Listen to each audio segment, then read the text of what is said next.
Hello everyone, welcome to another rapid speedrun game against La Horla, rated 1301. So we don't get a Queen's Gambit, so we can't do a Queen's Gambit declined.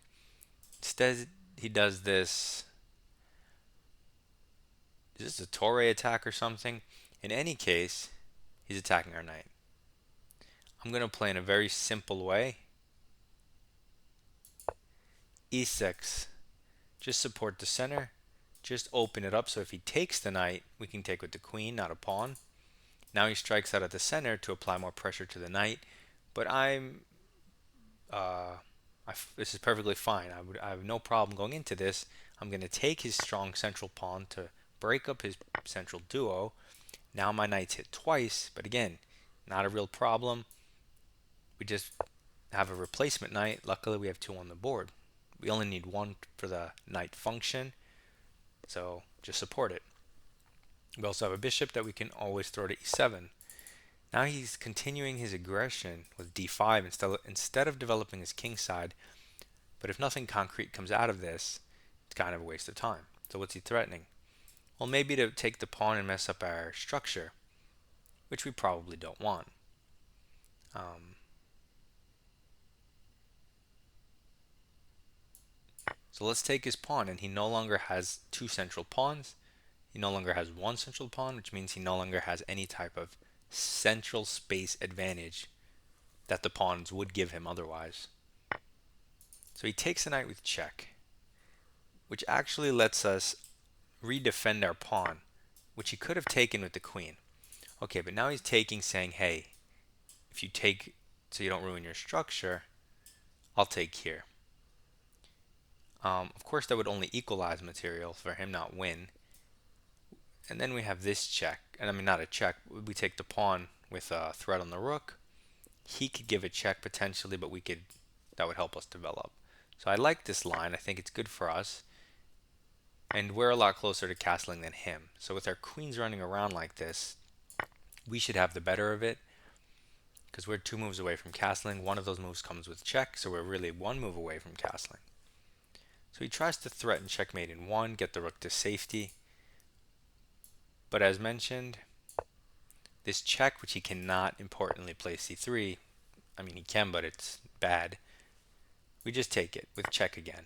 And now we're ready to castle, and his king's the one stuck in the center. And we're up two pawns. Although this may look dangerous, and you may think, oh, white has the better. No, of course not. And now he pins the rook, losing more material, losing the battery. So terrible move. I mean, he doesn't have a choice. He's not going to put the queen there. But, it's not what you want. We can give this check. He has to go here. We could take a rook. He could take a queen. Boom, boom. And we just liquidate everything. By moving the queen, we can kind of force the queen trade as well as the exchange. So now he won't have anything developed, which is funny. So let's take with the queen, which forces the queen trade. And now we're just up 4 points of material. We could even cast a long now, which is a little stronger. And since he has this weak pawn, I'm going to do that by developing on a defended square for free. He throws this check, but it's a bad move, giving us c6 for free. He has to move his bishop, and boom. Long castle with check. Rook's in the game. And he resigns. Super strong. Okay, so that was very straightforward and simple. I like that. So he started off with d4, but it ended up into some type of French, which is weird, a weird transposition. He plays the knight out. We just develop towards the center. And when he does this, there's so many moves you can make. You can just develop your bishop, you can develop your knight, you can move your c pawn, your e pawn, your g pawn, your h pawn. It's kind of up to you. I choose to just go for a simple thing, developing my bishop. Yes, I'm closing in this bishop, but as black, you often do that anyway because you want to get castled. And if you spend time developing your queen side, it gives your opponent more time to hurt you. So anyway, he plays e4, transposing into an e4 opening. So now we just take so he doesn't dominate and push and threaten to overwhelm our position. Okay, develop, defend, center. Says this is a mistake already, but yes, it does look quite early. We take the pawn, and I imagine, oh, he is supposed to take knight f6. If he takes this pawn, we get a queen, he gets a queen, we get a piece, he doesn't get a piece, so he can't take this pawn, but then he also can't take the knight with either piece. So they say he's supposed to do what the guy did in the game, take with the knight, although it's still just bad. So I guess just that pawn push was just really terrible because he can't, it's just a pawn sack, he loses the pawn. He just doesn't get it back. So we just take back, force move. And now it goes from -1 to -3, completely losing. His best piece, his only active piece, he just traded to develop our queen with threats. And this is a -3 position up only one pawn. Which is incredible, because even if he blocks this and we just protect our pawn with a developing move, he goes queen here. Still -2.3. So if takes, it's still -2.5, completely winning, even without the queens, only up the one pawn. Because we end up giving the check, he doesn't get to long castle. Wow. Awesome. So he does this and then kind of just throws the game. So, I mean, at that point it was, as you can tell by the engine, tough to play. So now let's get another game against NECME55. Rated 1309. Can we get a Scotch Gambit? We do. Now we can develop the bishop instead of the Scotch game move, recapturing the pawn. Maybe we'll take it back later, maybe we won't. So he puts his bishop here, and this is a signal for us that we have tactics with f7 if we can get rid of his d pawn. So we play c3 in an effort to move the d pawn. Now if he's not aware of this, he might automatically take, as it seems like a reasonable move to hang on to your pawn.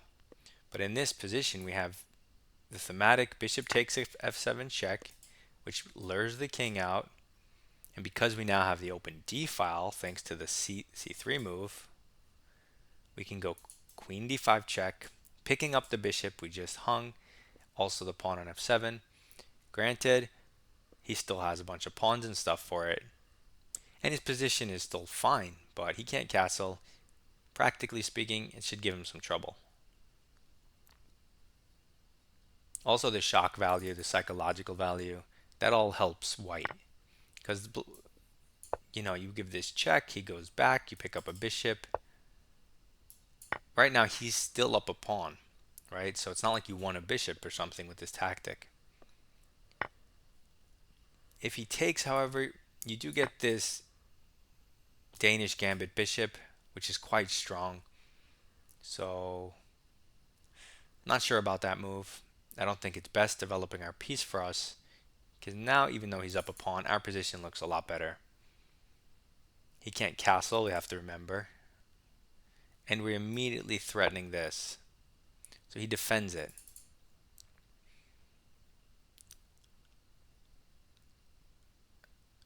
If we kick the knight, where can he go? The center, the side, somewhere else.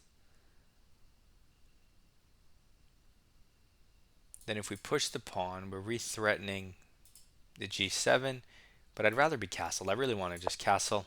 Let me do that. This is going to give him time to kick my queen, maybe bring out a bishop or something. Maybe queen g5, so it's a threat.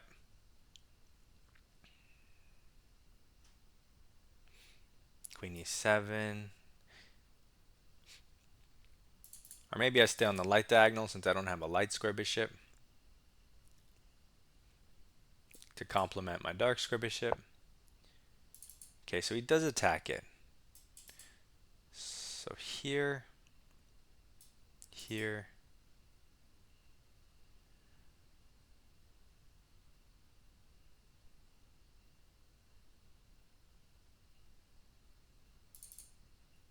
or if I take the knight and he took here, that doesn't make any sense. What am I even looking at? So if I go here, what's his move? He can't castle. The pawn's hanging. He can't move the pawn because then the knight's hanging. He can go rook over, queen up. I don't really know. Let me just try it. Get the turn back at the very least. And then I could bring a rook in the game or a knight in the game.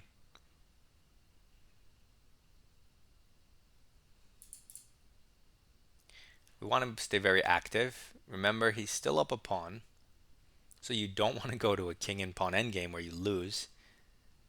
You want to maintain the initiative, the lead in development. Try to keep his king, running around. You see he's making king moves. This is good because it gives us another turn. Turn for what though?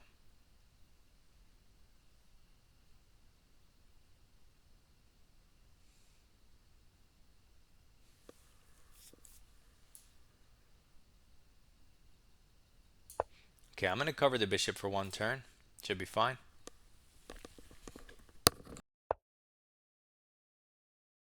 And he develops a bishop, hitting the knight, but not the biggest deal, I don't think.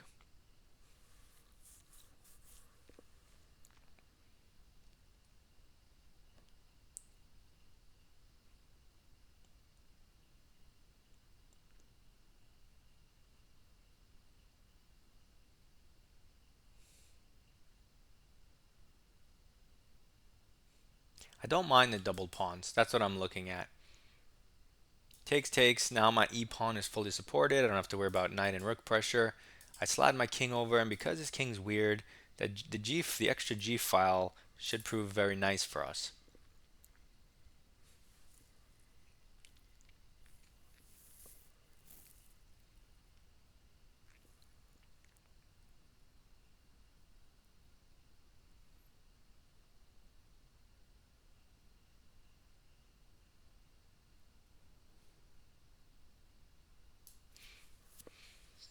I'm also looking at knight in here, just because you could just pick up the bishop with an interesting position if he takes, but I think I should build up my position instead of moving the same piece. So let's get one rook opposite the queen, which makes things like e5 a little stronger. He takes, we take without wasting clock time. Now our structure's worse and we're down a pawn. You don't want to trade stuff. You definitely don't want a queen trade. So, with that in mind, he moves the knight and offers the queen trade and immediately hangs the knight. This is what we like to see. And the game is over. Just like that. Now we can do a queen trade because we're up a piece. So, we want the square for the knight. Let's give the check to clearance the square. See where his king goes. Maybe we get a forced queen trade depending on the positioning. He goes in the corner, which blocks his rook. We could even creep a little closer and force it back out. But I mean, we don't have any other pieces, so let's just bring in the knight. Reopening the bishop. Also creating its own weird threats. So now he can't even move the queen, really. He can go here, but we'll just chase it. Okay, this offers more trades. But before we take trades, which we want, we're going to throw in this check, intermezzo, forcing the king out. and also making contact with the knight so that we can also get the queen trade. And at the end of the line, you definitely don't pick up this pawn because it's pinned. So let's take the knight with the queen, forcing trades up a bishop. And I kind of wanted to see how this game was going to go before he hung his piece, because that was interesting. Okay, so don't take the pawn because you get pinned. Instead, get your rooks in the game. So let's move our rook to this backwards pawn. And it's for free because it threatens it. He protects it. Now let's move our other, well, he proposes a take back. Let's just give it to him. And then we'll activate our other rook. Okay, he pushes the pawn, making the d6 pawn weaker. So we're going to just line up on these pawns to pressure them. He has one pawn for the piece, and now he hangs his rook, so we'll take it. Okay, now we're up a rook for a pawn, which is really bad for him. And I think we can improve our last piece, our king. Since it's definitely not in danger, he hangs stuff, we take it, also fixing our pawn structure. He might resign soon, but first we're going to improve our king as he attacks the pawn. We're going to support the pawn as he attacks it again, making meaningless moves before he eventually resigns at a certain point.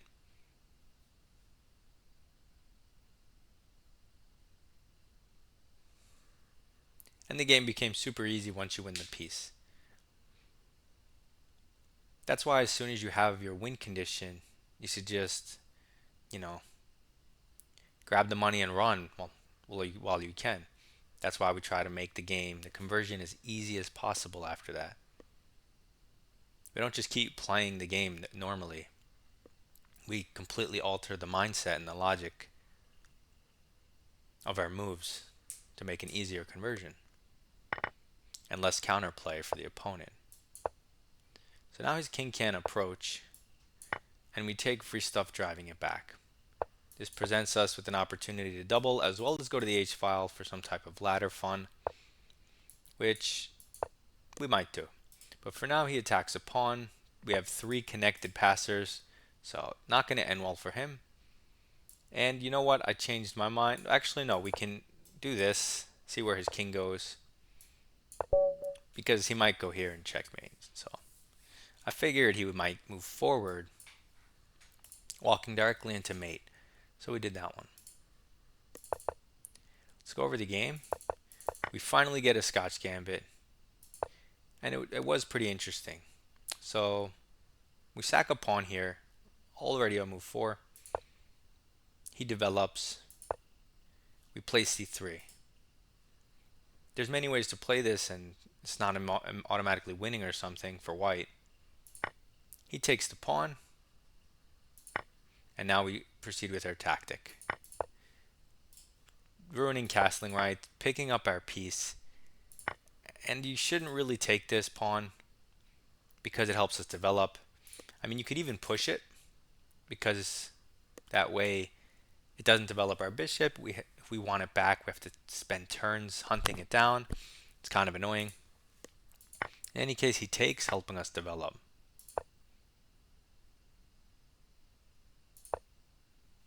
And king safety and development.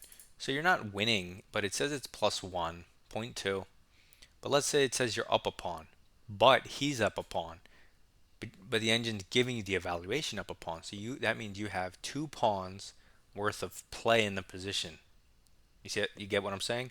Because he's actually up a pawn, but you're the one who's +1. So you have 2 pawns worth of play, which is a lot of initiative, a lot of energy in the position. Okay, he hits the queen, force move somewhere, and just development in center. If you turn on the engine, I'm sure anything's good. Okay, you can get the queen out of this where it can be easily hit and traded, or you could just develop a rook or knight. It makes sense. We developed the knight. Um, and then we just develop the rook towards the center, opposite the queen. Okay, force move. And so if you're wondering here, the engine says we're still up almost plus 1, 0.8. So we gave up, I mean, he's still up a pawn, and we purposely ruined our structure, and it doesn't say black's better. So that's, I mean, I want you to see that because you're going to need to know things like this in order to confidently play the Scotch Gambit positions. Otherwise, you might be like, wait, I'm just down a pawn. My structure looks terrible, and I'm not getting to the king. I don't even have a light square bishop. So you may be like, what the heck is this?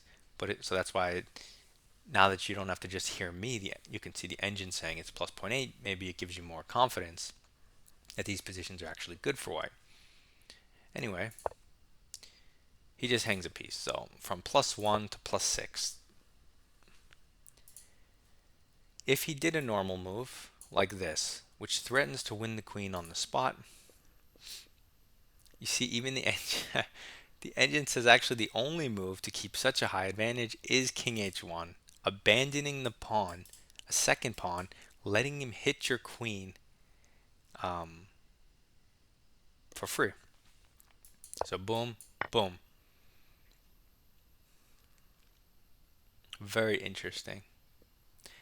You go here and you're completely winning. He has to go back so he doesn't lose the knight. And you get in f4 and e5 and his king is toast. Wow.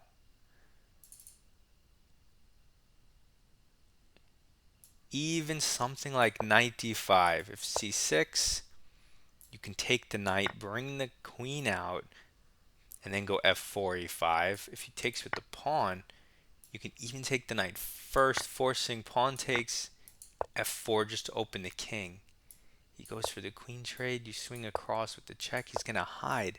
Not so simple. This is plus 7 because he never gets to castle. So even though it's not immediately obvious because the rooks aren't even in, they're saying he has no defense, no defensive resources.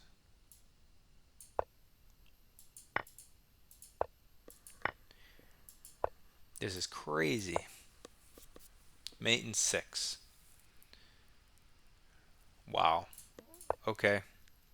So he blunders a knight, but I mean, you can see the long-term problem that he can never castle.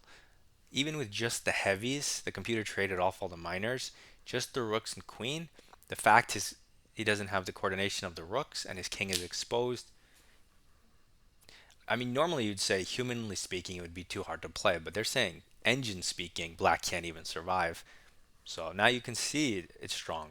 It's not easy to play as white because the accurate moves aren't obvious. You know, sacking the second pawn isn't immediately obvious. So, I mean, it's just to get the f pawn rolling to open up the rook. So that's the idea of getting rid of this pawn. They're arguing it's in the way of our stuff. We don't want it because then it's blocking our rook, and we want the f file open because that's where his king is. So, super interesting, very deep, very deep, but good to know. I wasn't sure how to follow up in this position. I just trusted it. So I would have likely played inaccurately and brought it back down to equality and tried to have to outplay him from this interesting position with our beautiful bishop. So anyway, quick look into some Scotch Gambit fun, and you can see how even though you win that bishop, it's not the end of the game. He can definitely play on. So something to look at, very interesting. Good luck in your chess and goodbye.